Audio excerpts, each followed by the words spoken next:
Coming up, after a year of pandemic pandemonium, there's a light at the end of the tunnel. And later, a familiar face in Iowa basketball is here to stay. Welcome to DITV Now, your flash update on all the biggest headlines coming out of the Daily Iowa newsroom. I'm Tiana Torjan. And I'm Mallory Wilson. In March 2020, COVID-19 began its path of destruction in the United States.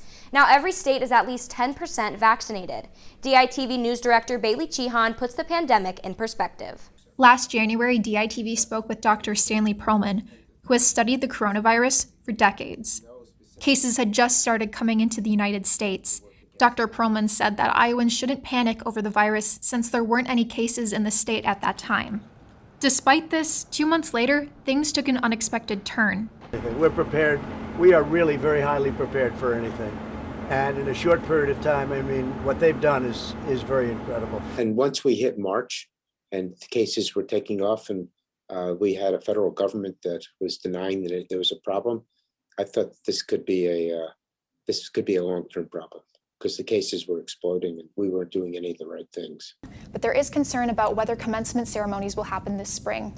There's also concern about a potential campus shutdown. That's the conversation we were having at DITV 1 year ago. Of course, the campus did end up shutting down, but 1 year later, we're seeing the light at the end of the tunnel. Experts say the hardest part was the pressure of figuring out a brand new virus as millions died from it across the globe. This virus, it turns out, is really easy to make a vaccine against. We didn't know that when we started. Now, according to the CDC, 107 million COVID-19 vaccine doses have been administered in the U.S.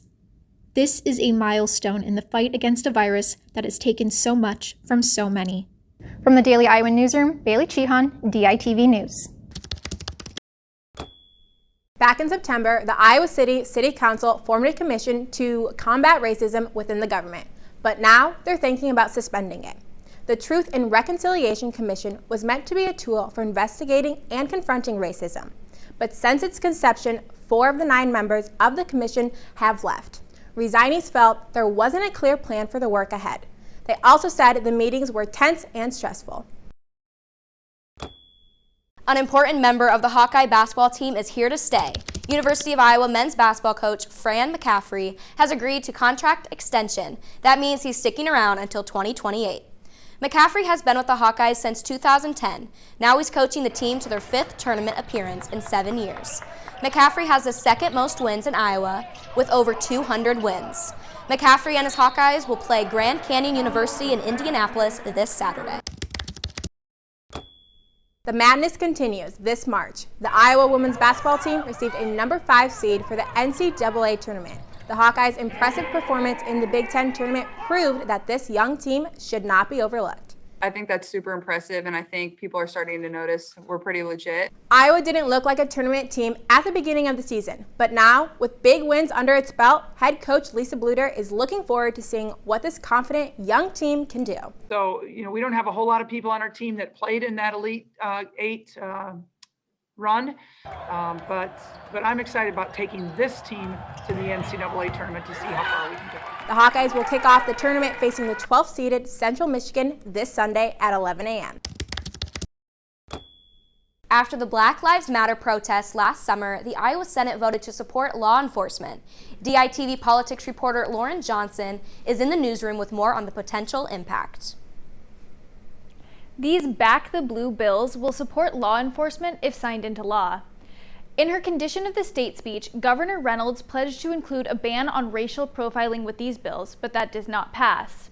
To break down the 2 bills that did pass, SF 534 aims to have harsher sentences for people who participate in rioting and unlawful assembly.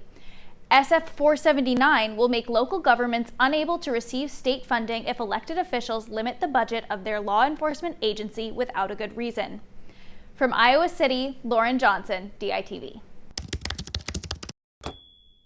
An increasing amount of COVID-19 antibodies are showing up in blood donations. Between June 2020 and March 2021, American Red Cross tested over 3.3 million donations from unvaccinated people. The organization said that in the first week of July, only 1.5% of blood donations had COVID-19 antibodies. In March, that percentage jumped to 21%.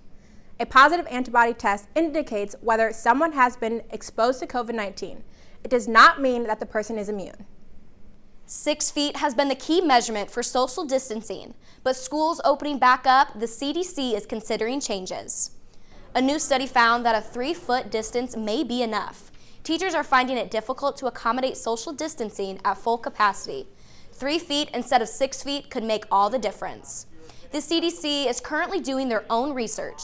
If their data supports the study, the change will be made. Online dating just got safer. Tinder is working on adding a background check feature to their app. The service, called Garbo, will allow users to check their dates for criminal histories that involve things like arrests and orders of protection. Tinder users will just need to know their date's first name and phone number to conduct a check. Get out your umbrellas, Hawkeyes. Today will be rainy with a high of 43. It will get down to 36 overnight.